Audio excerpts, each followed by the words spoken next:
মোৰ যে টিউমাৰ হৈ আছে, মই গমেই পোৱা নাই। মোৰ পেট বিষাই থাকে।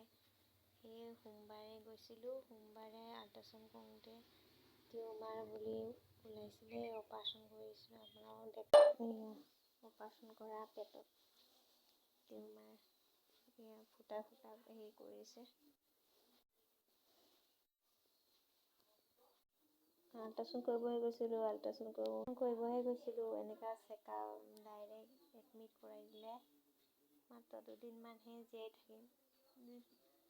ব্ৰাছ হৈ গ'লে দিগদাৰ হ'ব বুলি ডাইৰেক্ট এডমিট কৰাই দিছে। আজি ঘৰ আহি পাইছোঁহি।